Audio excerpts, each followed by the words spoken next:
He will lie to you about almost everything, his day, his mood, whether he is really okay. But there is one thing an avoidant man cannot fake, no matter how hard he tries. And once you learn to spot it, you will never miss it again. Stay with me for a few minutes, because I am going to walk you through the real behaviors that psychologists use to tell the difference between a man who is simply distant and a man who is drowning in feelings he was never taught how to name. Some of this will sting a little. Most of it will feel like a light turning on in a room you have been sitting in for months, wondering why it was so dark. Here is the strange truth about avoidant love. It rarely looks like love at all. It looks like silence. It looks like a man pulling away right when things start to feel close. It looks like someone who seems to need nothing from anyone. But under that armor is a nervous system working overtime to protect a heart that was never allowed to trust anyone. And when that heart finally decides you are safe, it does not announce itself with words. It shows up quietly in small, steady actions that most people miss completely because they are waiting for a big declaration that is never going to arrive the way they expect. If you are watching this because someone in your life fits this pattern, do one thing for me. Type the word madly in the comments. Not because I need to see it, but because putting a feeling into words is the moment your mind stops arguing with what your gut already knows. Type madly, then keep listening because the next part will change the way you read everything he does. Let's start with where this comes from, because you cannot understand the behavior without understanding what created it. Attachment theory tells us that very early in life, a child learns a rule about closeness.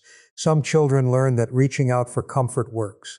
Someone comes, someone soothes them, and that becomes the blueprint for secure love later on. Other children learn a different rule. Reaching out does not work. Maybe it was ignored. Maybe it was met with irritation. Maybe the adult who was supposed to be a safe place was unpredictable or emotionally distant in ways too subtle for a child to explain at the time. So the child adapts the only way a small nervous system knows how. It stops reaching out. It becomes fiercely, quietly self-sufficient. Not because independence feels good, but because depending on someone once felt dangerous. And danger is something the body never fully forgets. That child grows into an adult who still carries the same rule, even though the danger is long gone. Intimacy starts to feel like exposure. Closeness starts to feel like a threat to a self that was built entirely around not needing anyone. So when real feelings show up, and they do show up because avoidant people fall in love just as hard as anyone else, the nervous system panics. It reaches for the only strategy it has ever trusted: distance. This is why an avoidant man in love often looks like he is running from the exact thing he wants most. He is not confused about his feelings. He is scared of what those feelings might cost him if he lets them show. And the deeper the feeling, the faster the retreat, which is exactly why so many people mistake the strongest kind of avoidant love for the weakest kind of interest. It is often the opposite. There is a bit of brain science worth mentioning here, because it explains so much of what feels confusing from the outside. When an avoidant nervous system senses real closeness, coming a part of the brain called the amygdala, the same part that fires when you sense physical danger, activates almost the same way it would if you were facing an actual threat. This is sometimes called an amygdala hijack. The rational part of the brain, the part that could say, "I feel close to you," and that is a good thing, gets briefly overridden by a much older, much faster part of the brain that only knows one instruction: get away from the danger. The problem is that this danger detector cannot tell the difference between a threat to your survival and a threat to emotional safety built from old wounds. To that ancient part of the brain, falling in love and standing at the edge of a cliff can trigger a strangely similar alarm. Understanding this does not excuse hurtful behavior, and it is not a reason to accept mistreatment. But it does explain why an avoidant man can feel enormous love in one moment and create distance in the very next moment, seemingly without warning. His body is not lying to you when it pulls back. It is protecting him from a danger that no longer exists, using instructions written a long time ago, often before he even had the words to understand what was happening to him. Now let's talk about what it actually looks like when that fear starts to lose the fight, because this is where the real signs live. and there are several worth knowing. The first sign is memory. Pay close attention to the things he remembers. An avoidant man will often seem checked out during a conversation. He might look at his phone. He might change the subject. He might seem like he was barely listening at all. But then, weeks later, he will bring up something you mentioned once in passing, almost by accident. The name of your childhood dog, the exact reason a certain song makes you sad, the way you take your coffee that nobody else would think to remember. This is not luck. Deep listening is one of the few forms of closeness an avoidant nervous system can handle, because it does not require him to say anything vulnerable out loud in the moment. He gets to care for you quietly, from a safe distance, storing the information away for later. He can hand it back to you, disguised as a small comment instead of a confession. When a man who forgets his own plans somehow remembers the smallest detail about you, that is not carelessness with everything else. That is devotion wearing a very good disguise. The second sign is future language. Listen for small, almost throwaway references to time that has not happened yet. An avoidant person is usually uneasy with big declarations about the future because a declaration feels like a promise, and a promise feels like a trap he might not be able to keep if his fear ever takes over. So instead of saying it directly, he leaks it. He mentions a trip next year and assumes you will be there without asking if you want to come. He talks about a goal 5 years away and says we instead of I, then seems slightly uncomfortable that the word slipped out. These slips matter more than any speech he could give you, because they were not planned. They come from a part of him that has already decided you belong in his life, long before the rest of him is ready to say it out loud. The third sign is what happens in silence, specifically silence next to you rather than silence away from you. There is a difference between an avoidant man going quiet because he wants space from you, and an avoidant man going quiet while staying physically near you. Watch where he chooses to be quiet.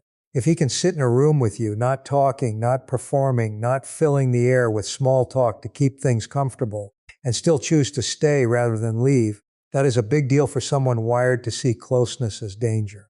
Comfortable silence is something an avoidant person almost never offers to people who make them anxious. They offer it to people who make them feel, for the first time in a long time, like they do not have to be on guard. The fourth sign is how he handles your independence. This one confuses people because it can look like the opposite of love. An avoidant man who loves you will often push you to keep your own life fully intact, your friendships, your hobbies, your career, your time alone. He is not doing this because he does not care whether you stay. He is doing this because somewhere inside him lives a belief that love should never require someone to shrink themselves in order to be kept. He learned early that closeness could feel like losing yourself. So his way of protecting you from that is making sure you never have to go through it. It rarely feels romantic in the moment. It can even feel like distance. But it is one of the most respectful forms of love a person can offer, because it is love without control. The fifth sign is the pattern almost everyone gets wrong, the pull away and come back cycle. This is usually seen as a red flag, and sometimes it is one. But there is a specific version of this pattern that means something different. Watch what happens after the distance. If he withdraws for a few days, then comes back on his own, without being chased and without being begged, and picks the relationship back up like nothing happened, that return is worth paying attention to. He is not avoiding you. He is avoiding the feeling that being close to you creates inside him, and then choosing you again anyway. Once that feeling settles, the comeback matters more than the pulling away. A man who does not care does not come back. He just stays gone. And eventually you stop noticing he is gone at all. The sixth sign is what he lets you witness. Avoidant people spend a lot of energy managing how the world sees them. Competence, control, having it all together. These become pieces of armor he puts on every morning without even thinking about it. So when a man lets you see him fail, see him tired, see him anxious about something small, see him without the performance turned on, that is not a small thing. That is one of the biggest trust signals an avoidant nervous system is capable of giving anyone. He is telling you without saying it that he trusts you with the version of him he hides from everyone else, sometimes even from himself. The seventh sign lives in action rather than words. Many avoidant men are deeply uncomfortable with emotional language. Saying I love you can feel to them like standing in an open field during a lightning storm, exposed on every side. So instead, love gets translated into logistics. He fixes the thing that has been broken in your apartment for months without being asked twice. He shows up early to help you move boxes when nobody else offered to carry them. He quietly handles a problem before you even knew it was a problem, then never mentions it again, almost hoping you will not notice, so he does not have to explain why he cared enough to fix it. Psychologists sometimes call this instrumental caregiving. For an avoidant person, it is often a direct emotional translation. What he cannot say, he does. The eighth sign is jealousy, without confrontation. This one is subtle and easy to miss if you are not paying attention. An avoidant man rarely voices insecurity directly, because voicing it means admitting he needs something from you. And needing something is exactly what his whole system was built to avoid feeling. So instead, you will notice small shifts, a slightly different tone when another person's name comes up in conversation, a sudden oddly specific interest in plans he normally would not ask about, a joke that is not really a joke, delivered with just enough edge that you notice it later. These are not overreactions on your part. They are leaks in a very well-built dam. And dams do not leak over things that do not matter. The ninth sign is access to the parts of his life almost no one gets to see. Pay attention to who he lets you meet and how few people that actually turns out to be. An avoidant man typically keeps his inner world tightly guarded and carefully separated. Friends know one version of him, family knows another, colleagues know a third, and none of those versions fully overlap.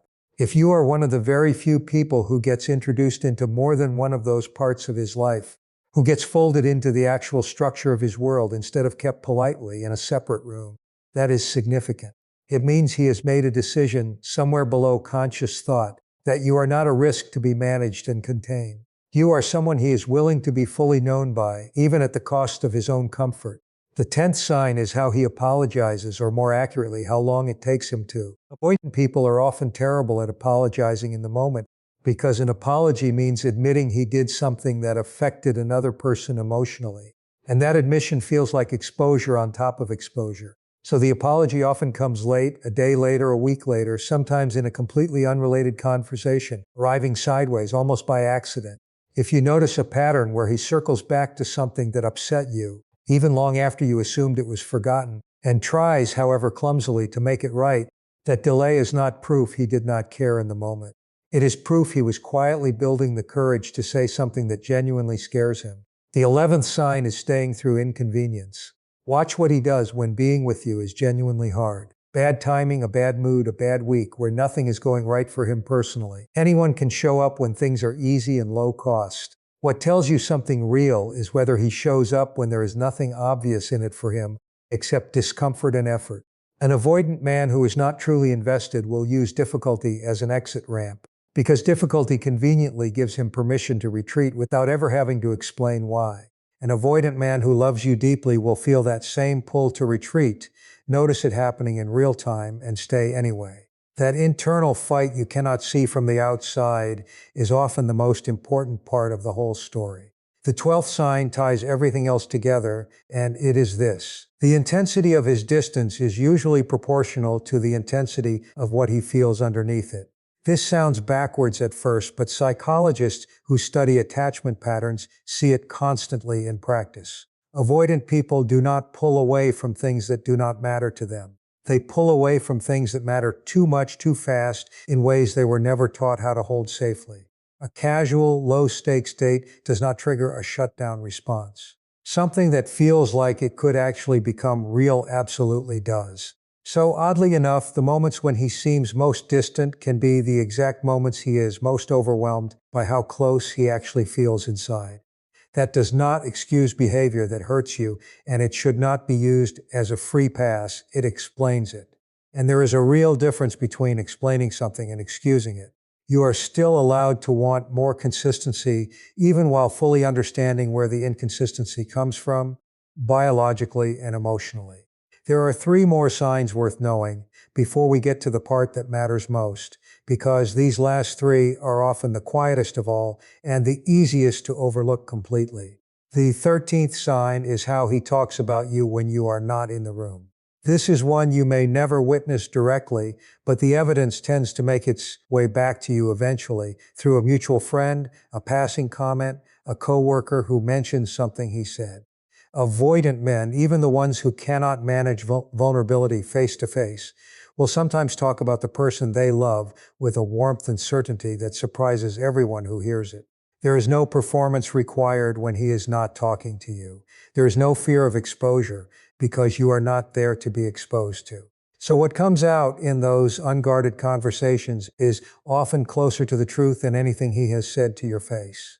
If people keep telling you that he lit up talking about you, that he seemed proud, that he used a tone they had never heard from him before, believe them. That version of him is real too. Maybe more real than the cautious version you usually get. The 14th sign is physical closeness that has nothing to do with physical intimacy. Watch where he chooses to sit, stand, or sleep when there is no romantic or sexual reason driving the choice. An avoidant man who is not invested will keep his distance even in casual moments, almost by instinct, because distance feels safe. But an avoidant man who loves you will find himself drifting toward you in small, almost unconscious ways, sitting slightly closer on the couch than the space actually calls for, finding a reason to be in the kitchen while you cook, even though he has nothing to do there, reaching for a shared blanket instead of grabbing his own. These are not calculated moves. They are the body doing what the mind is still too afraid to admit out loud, which is choosing closeness over the safety of distance, one small, unconscious inch at a time. The 15th sign is what happens when he is sick, exhausted, or emotionally worn down. Under normal circumstances, an avoidant person's guard is up and working well. But illness, exhaustion, grief, and stress all drain the energy it takes to hold that guard in place. This is when the mask tends to slip briefly and without meaning to, and what is underneath gets revealed. If he becomes noticeably softer, more honest, more willing to accept comfort from you specifically during those low moments, instead of pulling into total isolation the way avoidant people often do under stress, that matters. It means his system has quietly filed you under safe, even if he has never once said those words out loud. The people we shut out when we are at our lowest are the people we do not fully trust. The people we let in during those moments are the rare exceptions. None of this means you should wait around forever, hoping quiet gestures eventually turn into open ones on their own. Love that stays permanently hidden, no matter how sincere it is underneath, still costs the person receiving it something real. Every single day it stays unspoken. Understanding an avoidant man is not the same as accepting a relationship that never grows past silent signals and coded behavior. The healthiest version of this story is one where he does the work to turn what is happening inside him into words you can actually hear, not just clues you are left to decode alone at midnight, replaying conversations for evidence. Emotional intelligence is not a fixed trait handed out at birth. It is a skill, and skills can be built slowly and deliberately, with effort, the same way any other skill is built, through repetition. Men who were once the most closed off, hardest to read people you could ever meet have learned over time, with the right support and the right willingness, to say the things that used to terrify them completely. It is possible. It is not guaranteed, and it almost always requires him actually wanting to change for his own reasons, not just because you want him to change for yours. Think of it the way you would think of a muscle that has never been used. It does not grow strong the first time it is asked to lift something heavy. It grows strong slowly through repeated uncomfortable effort, often with a few failures along the way, before it can hold real weight. Emotional openness works the same way for a person who spent decades training himself to feel nothing, rather than risk feeling too much. The first attempt at real vulnerability is rarely smooth. It might come out clumsy, delayed, or wrapped in a joke to soften the exposure. That clumsiness is not failure. It is the muscle being used for the very first time, and every attempt after that one gets a little easier, a little more natural, a little closer to the kind of closeness you actually deserve. I think about a story a therapist once described, about a man who spent an entire year unable to say the words, "I love you," even though everyone around him could see exactly how devoted he was. He showed it constantly. He showed it in the small repairs, the remembered details, the quiet returns after every retreat. And then one ordinary evening, with no lead-up and no big moment, he said it almost in passing while doing the dishes, not because the fear had disappeared, but because he had finally practiced enough small acts of courage that the big one no longer felt impossible. That is usually how it happens. Not in one dramatic breakthrough, but in a slow buildup of tiny, terrifying moments of honesty, until one day the terrifying thing does not feel quite so terrifying anymore. So if you are sitting there recognizing every one of these 15 signs in someone specific, take a breath before you do anything else. What you are looking at is very likely not indifference at all. It is often the opposite of indifference, filtered and bent through a nervous system that learned a long time ago, in circumstances that had nothing to do with you, that showing feelings openly was not safe. That understanding does not mean you owe him unlimited patience with no end date. It means you now understand the language he is actually speaking underneath the silence, even when the words themselves refuse to come out. Before you go, I want you to do one more thing. Scroll back in your mind through everything you just heard. And if even 3 of these signs sounded exactly like your situation, comment the word madly one more time, and this time add the number of signs that matched what you are living through. It helps me know exactly what to cover next in this series, and it helps you see, in plain black and white, just how much evidence has been sitting quietly in front of you the whole time, waiting to be noticed. Because here is the truth, underneath everything I have told you tonight. Love does not need loud declarations to be real, no matter what every movie and every song has told you to expect.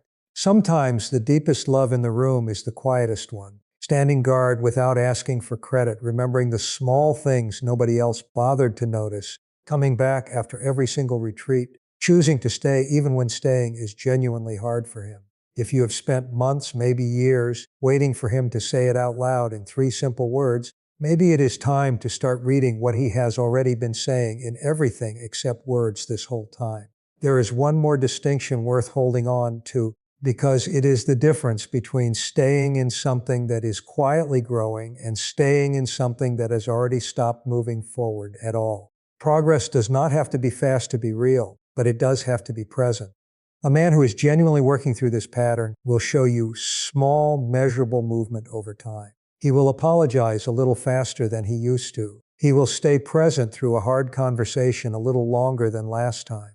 He will name a feeling out loud even once that he never would have named a year ago. None of this needs to be dramatic. It just needs to be moving in a direction, however slowly. What should concern you is not the pace. It is the absence of any pace at all. If a year from now nothing has changed, if the same walls exist in exactly the same places with exactly the same silence around them, that is no longer a nervous system working through old fear. That is a pattern that has been allowed to become permanent, because no one, including him, ever asked it to change. Loving an avoidant person well means holding both truths at once, compassion for where the fear came from, and honesty about what you actually need moving forward. Those 2 things are not opposites. They can and they should exist in the same relationship at the same time. And if that landed, if even one sentence in this video described your life with uncomfortable accuracy, subscribe, because next time we go even deeper into how to tell the difference between an avoidant man who is slowly healing toward you and one who is simply comfortable staying stuck. That difference changes everything about what you should do next, and I am not going to let you miss it.